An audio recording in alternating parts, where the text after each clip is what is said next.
Good Morning Business. Voilà, nous revoici en direct, BFM Business, Good Morning Business sur le canal 24 de la TNT. Il est 7h25. Alors on va parler de ce pass sanitaire qui, vous le savez, est entré en vigueur depuis une semaine dans les cafés, hôtels, restaurants, musées, dans de nombreux lieux publics. Il est entré plutôt en vigueur du côté des salles de sport, notamment dès le 21 juillet. Apparemment, ça se fait sentir. On va en parler au téléphone avec David Amioni qui est avec nous, directeur général de la chaîne de salles de sport Keep Cool. Bonjour David, merci d'être avec nous.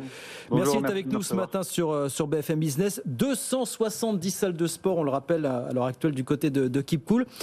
Est-ce que vous nous confirmez que l'entrée du pass sanitaire dès le 21 juillet a fait du tort pour votre réseau, David ? Écoutez, oui, c'est un peu compliqué. Ouais. Concrètement, on observe une baisse de fréquentation d'à peu près 20% qui doit correspondre à la part de réfractaires au pass sanitaire, j'imagine. Ouais. Donc ça, c'est la première partie un petit peu compliquée. Donc on a une vraie baisse de fréquentation alors qu'on a été fermé pendant un certain temps. Donc voilà, c'est pas évident. Et puis ça nous met dans une position de devoir demander des choses un peu plus personnelles à nos adhérents alors qu'on est plutôt là pour les accompagner. Ça fait suite à 8 mois de fermeture administrative, effectivement. C'est ça en plus, malheureusement. C'est un peu annus horribilis, mais écoutez, on a quand même senti un vrai engouement et un vrai besoin des gens de se remettre au sport. Donc, comme tout, ça finira par passer. On s'était parlé au printemps, vous me disiez, on avait 400 000 adhérents avant la crise, on en a perdu 30% depuis. Où est-ce que vous en êtes aujourd'hui concrètement chez Keep Cool ? On en avait perdu à peu près 35%, on en a récupéré une petite partie. Les gens sont revenus, les gens avaient envie de revenir, ils avaient envie de faire du sport. Et puis le pass sanitaire est de nouveau un frein, mais moi je reste positif malgré tout. Vous dites qu'il faudra combien de temps pour récupérer tout ce que vous avez perdu en clientèle ? C'est 6 mois, 12 mois, 18 mois ? C'est quelque chose de ce genre finalement ? C'est plutôt de l'ordre de 12 mois. C'est plutôt de l'ordre de 12 mois. Sans pass sanitaire, ça aurait pu aller un petit peu plus vite parce que je vous dis, il y a un vrai besoin, une vraie prise de conscience des Français. Mais le pass sanitaire freine quand même un peu la dynamique. Maintenant, la grosse période de notre année, c'est le mois de septembre. C'est à partir du 25 août.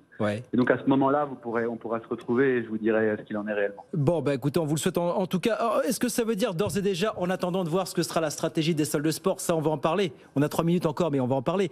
Déjà, est-ce que vous comptez demander au gouvernement des aides supplémentaires du fait de l'impact de ce pass sanitaire ces dernières semaines ?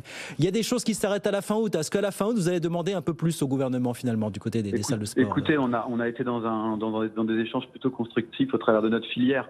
On s'était donné une clause de rendez-vous avec Jean Castex au 30 août. On fera le bilan au 30 août. On exposera de manière chiffrée, pragmatique, quels ont été les impacts de la mise en place de ce pass sanitaire. Parce qu'il y a eu des surcoûts liés à l'instauration de ce pass sanitaire, évidemment, David. Et oui, parce qu'en fait, comme c'est un contrôle physique systématique et qu'on est sur des horaires très élargis, on a été obligé de renforcer les temps des équipes et même de prendre des salariés intérimaires. Donc il y a un vrai surcoût. Et vous me confirmez qu'à la fin août, il faudra aussi que vos salariés soient vaccinés. Ça, comment ça se passe chez vous aujourd'hui ? Ça passe ou pas, justement ? Écoutez, il y a 2 solutions en réalité. Il faut qu'ils soient vaccinés ou qu'ils soient en capacité de fournir des preuves régulières des tests PCR toutes les 72 heures. Donc ça passe comme ça passe de mon point de vue dans le reste de la population. C'est-à-dire que vous avez une assez large majorité qui adhère et puis vous avez une minorité, mais malgré tout qu'on entend, qui est moins à l'aise. Évidemment, ça va aussi concerner vos salariés. Il nous reste 1 minute, David, mais je voudrais vous poser la question. Évidemment, il va falloir tenir le choc, évidemment, serrer les dents en attendant de récupérer toute ou partie de la clientèle. Mais justement, est-ce que ça veut dire pour récupérer toute une partie de cette clientèle qui s'est pour l'instant évaporée, il va falloir faire évoluer le business model des salles de sport, d'une salle de sport comme la vôtre finalement ? C'est quoi le défi dans les prochains mois ? Absolument, et en particulier chez Keep Cool, notre raison d'être, c'est de mettre du sport et du bien-être dans la vie de tous les Français. On prépare une petite révolution pour le 25 août. On va annoncer un dispositif et un renouvellement profond du modèle économique autour de cette question et de l'enjeu pour nous de pouvoir délivrer notre promesse qui est d'offrir du sport à tout le monde dans cette période où tout le monde en a besoin. Sans déflorer ce que vous ferez en particulier, qu'est-ce que sera l'enjeu pour les salles de sport d'une manière particulière ? C'est plus d'accompagnement ? Ce sont des tarifs encore plus compétitifs ? C'est quoi en quelques mots, David ? C'est la capacité à accompagner les gens dans l'intégralité des prismes du bien-être, donc aussi bien le sport que la nutrition et puis l'état d'esprit. La manière dont on pense les choses et puis d'être capable de le faire à la maison, dehors, sur le digital et en réseau physique. C'est-à-dire faire cohabiter le modèle, c'est du phygital pour vous, appliquer le concept du phygital aux salles de sport finalement, c'est ça l'enjeu dans les prochaines années. Exactement, mais on va rajouter quelque chose quelque chose en plus. Et je vous donne rendez-vous le 25 mars. 25 août, pardon.